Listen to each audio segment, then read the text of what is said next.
Hey everybody, and welcome to the bait shop. I'm sure you saw the title, so we're just going to get right into it. Today we are going to be developing a color. I have a base color that we used to make called Metal Mist. It is this pigment right here, Dead on Plastics Metal Mist. It's a color change. You can see it's got that like deep purple, and then the more light that gets to it, it shifts to this blue color. You can really see it right there. Okay. Got it here in the punch bug as well. I like the color. It's not that I don't like it, but much like with our color Cool Blue Craw, it needs something. And when I recognized it's just not quite there, I stopped making it. And I've been brainstorming, so I've got a couple ideas. But we did the same thing with Cool Blue Craw, and I think it's better now than it was before. So today, we are going to run a bunch of cups until we get something that we think is going to catch them and looks the way that we want it to look. I've got a couple requirements for the molds that I test colors in. They need to have some dense parts and some thin parts and appendages. So we have the punch bug for appendages. We have an imitator that we're going to run for that nice thick core and then those claws. And I thought, what better time introduce a new mold to the channel than when we're testing a new plastic color. And so we are going to be using the 5.4 inch Epic Baits Epic Whip Wad. And this is a Marling Baits collaboration that Epic Bait Molds did. It's gorgeous. We are going to be running it with the hook slots so that it is all prepped and ready for some beautiful 4/0 swim bait hooks. I've already got the mold heated up, ready to go. And as well as the imitator and punch bug molds. So we are going to go ahead and get a cup of plastic going, and we will look at it and start talking through the process of choosing how to modify it to try and get a color combination that we like. Okay, I have got a cup of hot plastic here. We are using Dead on Plastics White Label Craw Tube Blend because we're doing creature baits and a little bit of a heftier swim style bait with that whip wad. I've got the Metal Mist pigment here, and we are going to put 40 drops in as our base and then start talking about flakes and maybe other colors to try and modify what the Metal Mist does, and maybe even start to try and think about where we want to end up versus just adding stuff to see what happens. Okay, I'm masked up. Wanted to go ahead and say a big shout out to 8-Bit Baits and this awesome mold mat and stir sticks they sent me, as well as several hollow shift powders that we will be using in another video. But we've got our plastic here and we have our pigment. Let's get our 40 drops in and go from there.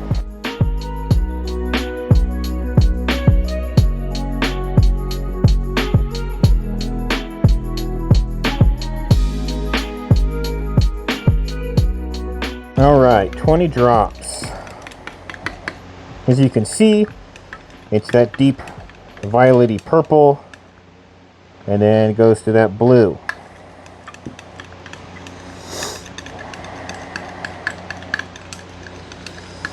Now, when I look at this color, one of the things that comes to mind is, oh, I can't remember the name of the company. I'm going to put the name up on the screen because I'm going to have to look it up. I can't remember, but they have a color called Violator that is very similar to this with some, but it has like a brown on it and red flake, and it looks great. So red flake would definitely be an option. I think that red flake would actually look really good in that color change. If we wanted to try and really pull that blue out, we could throw in some blue flake, especially some of this, and that could pull it out. Where's my red?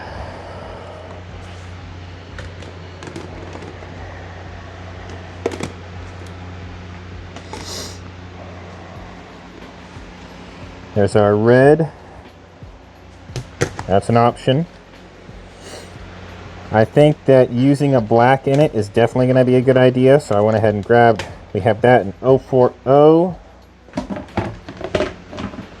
and 025 somewhere here. There's the 025 right there. I like how translucent it is when it's thin, and it's on the appendages and in the thinner parts of the baits, like tails. I don't really want to use black or white, or really white, to try and opaque it. We could use a drop of black and try to pull that color change out more, make it a little more drastic. That's probably the first thing we should do, is try a drop or two of black and just see what it does to the color. All right. Start with 1 drop of black. There we go.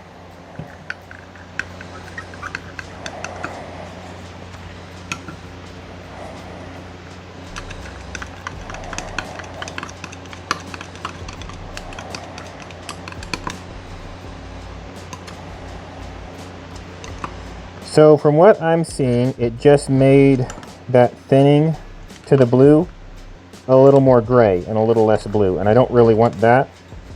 I want the opposite of that. So maybe we try adding a blue. So we're going to go ahead and add some flake to this and run it. Start a fresh cup without the black and try again.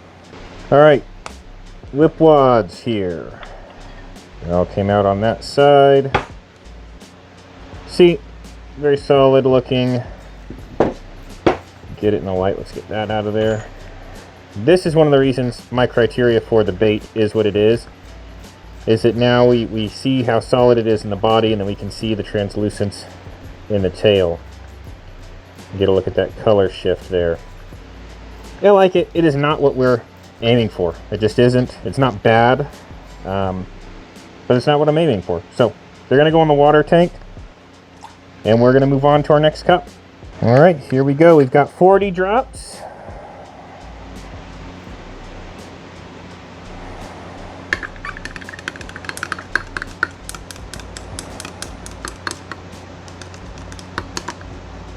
Ooh, I like what I'm seeing, actually. Some increased blue. We're going to go ahead and do 1 more drop of blue.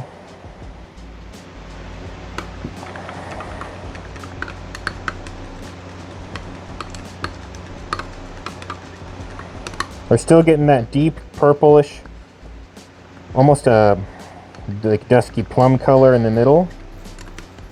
And that blue is popping now.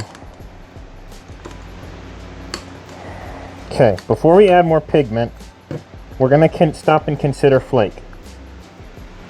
We're doing blue, so blue flake is not a bad idea. I also have pulled out Midas and Fire, but I was just trying to think, what are some wild things we can do that might change it up? I think I want to go with the blue, which is what we put in the last batch, but I think it's going to pull more of that blue out, and that'll be really cool. And then we'll mix in some blue, and then we'll go from there. All right, we're going to start with a 1/16. Get that stirred in. I am really liking that, honestly. But I think a 1/16 might be enough. It's very subtle, and I like that.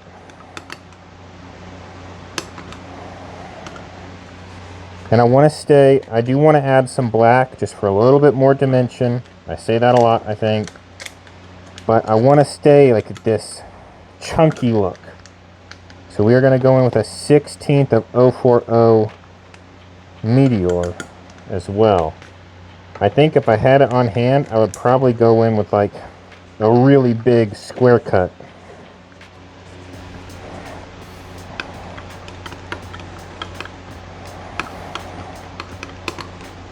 Oh yeah. Oh yeah. All right, we're gonna shoot this and then we'll take a look at it. Take this off for a second. Oh. Let's take a look at this color. I am pretty pleased with this. Now it did pull the entire color a little more blue than that purple. But you can see we still have the solid body transitioning into that very blue tail. It's a little more blue on camera than it is in person. It does have more of that violet color to it. It's a little more subtle, but it's good. It is definitely a good step. I do like it a lot. I like it better than this one. You can kind of see there the differences. And I like the flake in this better. I like going with the chunkier flake. I feel like that's just a good option. So these are all going in the water bath, and then we're gonna open up the punch bugs and get a look at those here too. And then I have another idea to try. There it is in the punch bugs. And you can kind of see that color shift in the appendages, how they look. They've got those different tones. Yeah, I do like this. That's a solid color. It's very close to like a blueberry seed, but a little more subtle. I would probably pick it over blueberry seed, but I'm not positive. Not positive that's where I wanted to end up. So we're gonna do another cup, and but real quick we'll look at getting these molds prepped. We will look at what my idea is for this other cup. And we got to make a decision because I have 3 pigments here that should all produce very similar results. But picking the right one could be the key.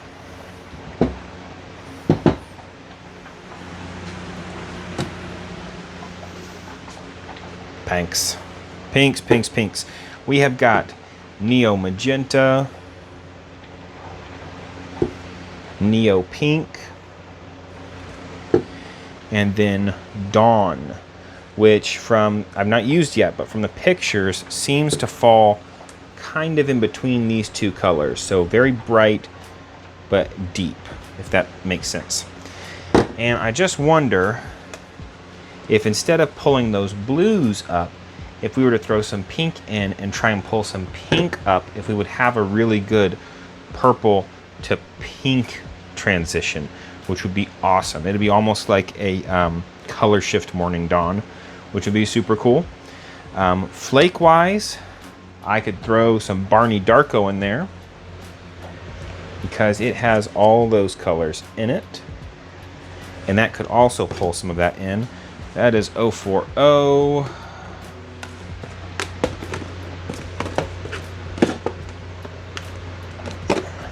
And 025 in case we need it.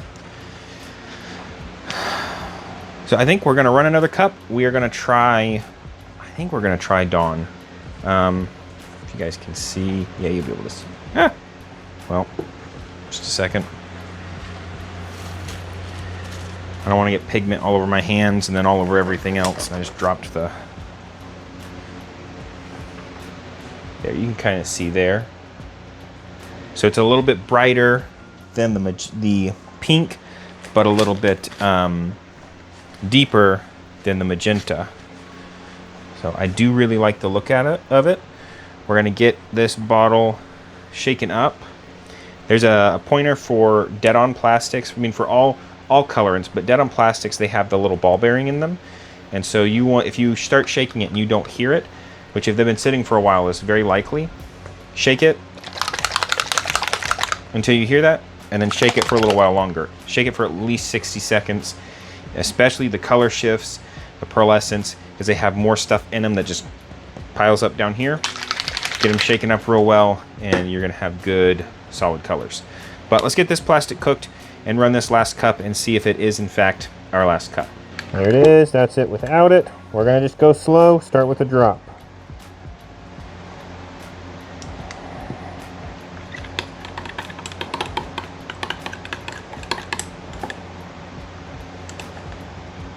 I don't really see any difference.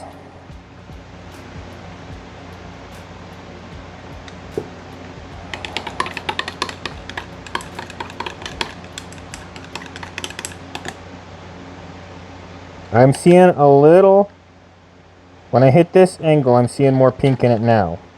I'm gonna go 2 drops.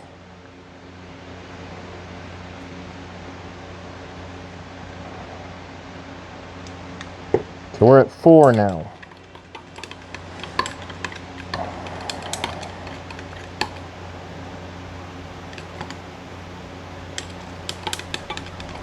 Honestly, I'm not...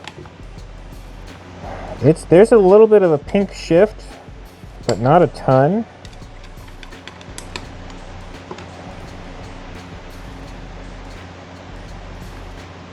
Bump it to 5.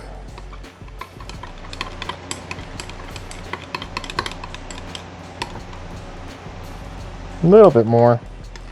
I'm gonna go ahead and bump it to 10. Oop. That was 11.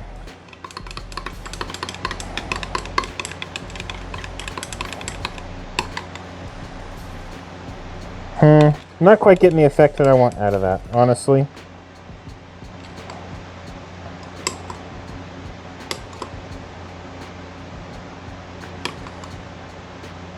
There is definitely more pink in it. The entire color has toned a little bit more pink than purple. But it's nothing, not exactly what I was hoping it would do. This, you know, the blue really latched onto that shift really well because they're complementary. And the pink just isn't quite attaching to it, which is probably to be expected. And I don't really want to end up having to put 80 drops in total. I'm going to bump it to 20 and we'll just see what happens.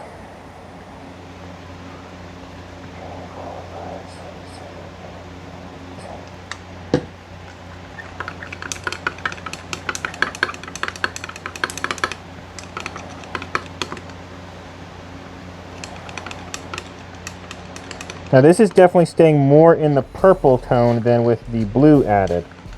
So I am going to go with some Barney Darko. We're going to do what we did before though and stay chunky. Go with the 040. And we're not going to do a ton. We're going to stick with a 16th there. And we're going to do a 16th of the black.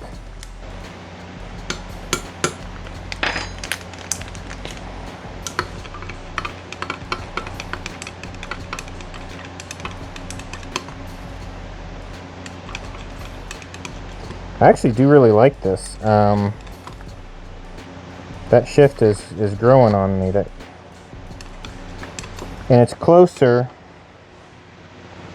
in solid color to this than the blue. So let's get this shot. We'll demold it and we'll take a look at it. Got them right here. And I'm pretty pleased with this. The only thing, looking at it right now in the mold, is I wish it was a little more translucent, a little more subtle in color, because it is a pretty solid bait. But you can see we've got more of that pink. Overall, it brought it up a lot more pink.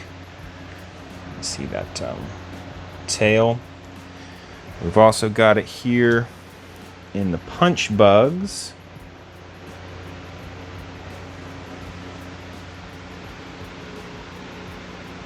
And in the light, I don't know if you're going to be able to see it super well. You can see it does go still kind of blue.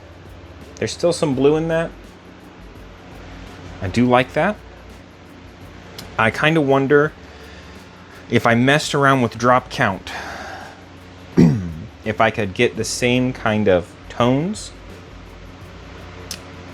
and a little bit more translucence. And I know I can, I just have to do the math on it. So we did 20 drops of Dawn to 40 drops of Metal Mist. So what if we took that recipe and we did 20 drops of Metal Mist and 10 drops of Dawn? And then we will see how it looks in the cup, and we can always adjust that on the fly, drop at a time, like in unison, drop of dawn, drop of metal mist, until we get this kind of rich tone with more translucence, because that's really what you need to see that color shift take place, is that translucence. Go ahead and just go 20. And 10.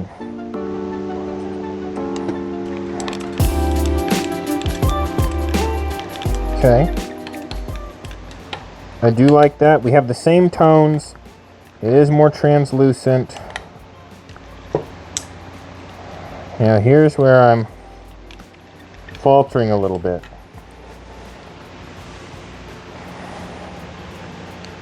I've been looking at this, and I don't feel like the purple flake brings a lot to it. And all along, one of the thoughts I'd had is I wanted to try a red flake. I have a chunky red flake here. I'm very tempted to try it. We'll still get a good look at our translucence, but we'll have another test of flake. So, for 040,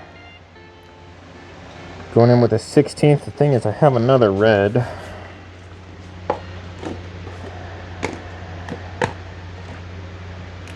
It's just a plain flat red. This one has, you can see this red. This is called blood, and it has a lot of dimension to it. It's done. It's in there, and there's no going back.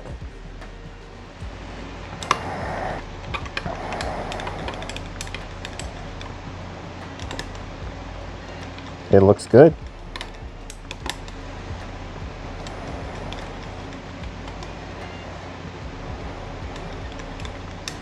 Question becomes, do we add a black as well? I think it would look good with a black in there along with it.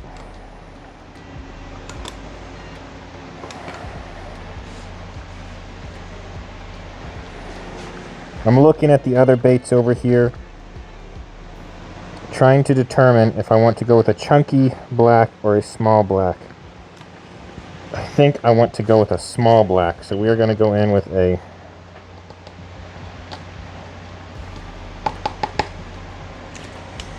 do I do a 16th or do I do a 30? You know what? You can always add more. We're going to go in with a 32nd of 025 and just see where that puts us.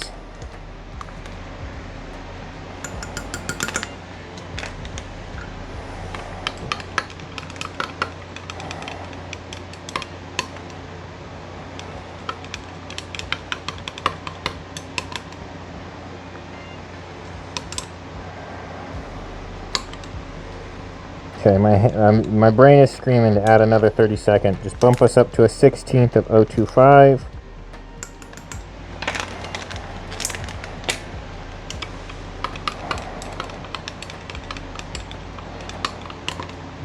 Yeah, that's the ticket there on the black flake for sure. All right, let's shoot this. And see what it looks like. I have got them here. Let's take a look at this last cup, and I think it's the last cup. That's the last cup. I am very pleased with that.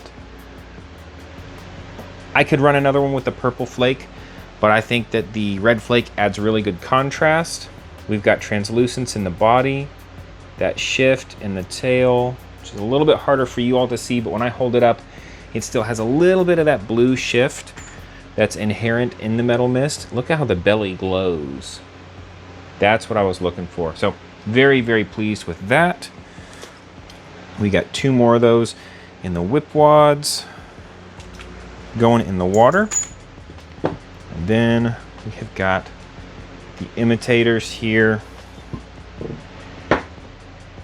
you can really see, okay, I'm gonna, right here, you see that? That's what I see more of that the camera just doesn't pick up. It's a very slight blue, almost like a oil sheen shift that is very cool. They are pretty translucent when you hold them up to the light. I can see my finger through them. That's what I was aiming for right there. And I like the red flake as well. Nice contrast. Looking at the colors that Bass, their eyes, the cones in their eyes are set up to see. We're nailing them with some purple and some red there. So very cool. I like it. I'm gonna get those cooled, dried, and ready to hang, and then we'll kind of recap the process. We have got all of our iterations here. I'm trying to remember exactly what the order was. There we go. All right, this was our first one. Not terrible, but it definitely grayed out a good bit. We still had that transition here. This one I probably would like as well if I toned down the opaqueness and made it a little more translucent to get that glow through the belly. This was the follow-up with the phthalo blue added. This was our follow-up going to a pink. And this is what we have landed on right there. And I do really like this. I really like that. So that, I believe, is going to be our new color. I'll be running some batches of baits, all of our baits in this color. We'll be getting them on the website as soon as possible. Before we end the video, I thought I would just talk a little bit about my process when I'm developing colors. You know, we saw in this video that I try something and essentially I look at it, what do I like about it, what don't I like about it, and then I progress either further down that route as we did like in each instance. You know, we did the black drops and it went gray, but I still was sticking with that blue, and so then we went with the blue drops and it pulled more blue, and we did the blue flake in that, and then decided, okay, let's switch gears and go with the pink. And that's generally my process. I think that another color I actually spent a long time on was watermelon red, and I spent a long time on watermelon red because I would make it and it would look great, it would shoot and it would look great, and then 2 weeks maybe later it would lose the luster in the green. And it just took me a while to find the right balance of pigment and to get the right balance and sizes of flake. And it was just trial and error. This many drops of this color from this company, try it, okay, it's graying out, or it's not got the right tone, or it looks too brown. Let's try a different pigment. Let's try a different number of drops. Let's try offsetting and do like 20 of these and 20 of these, or 30 of these and 5 of these, until we hit that sweet spot. And it's just a lot of trial and error, running a lot of single cups in molds like the whip wad, where we can see how it's going to react in a thicker portion of the body, and then how it's going to react in these thinner pieces here. And that's generally what I do. If I think of a color that I think would be a good combination, sometimes you think, oh man, I'd love to make, I know I've done so many that the plastic's just gone now, but especially with like a flake like this, and you make a pigment, make a pigment choice, and then you put this flake in it, and the tone of the pigment changes the color of this flake entirely, and then now you have not what you were aiming for. And so it's trial and error and understanding what, that jar is still open, what pigments from what different companies and react in different ways. And two, like, you know, chameleon dyes act differently than pigments do. Something like this color shift is going to behave differently than this chartreuse does, or this pearlescent is going to behave differently, have a different viscosity, and your flake is going to show up differently. So the best piece of advice I can give you on developing colors would be A, make a cup of whatever color with just that. So with the Heisenberg here, make a cup of Heisenberg. Just do 1 cup of plastic, figure out how many drops to get saturation. A good starting place is 40, but some take 30, some take 20, some take all the way up to 60, depending on the strength and the viscosity of the pigment. Make a base cup of it and just see how it turns out. And then start to experiment with your flakes or experiment with blending different pigments. That would be my advice. And don't be discouraged. One of the great things about plastic is you can reuse it. All this stuff right here from the colors that weren't our favorite, I'm gonna melt it all down, mix it together, and maybe throw another flake in there and make something different. So save your plastic, remelt it, and just create. It's a ton of fun. That's it. Thank you for watching. I hope you enjoyed it. If you did, make sure you hit the like button and drop a comment. Tell me what color you would like me to see, or like to see me make next. Whether it's a named color or it's just a color where you're like, hey, I'd love to see something like a pink with a gold flake or something like that, and I will do my best to make it happen. That's it. I hope you enjoyed it, and I will catch you all next time.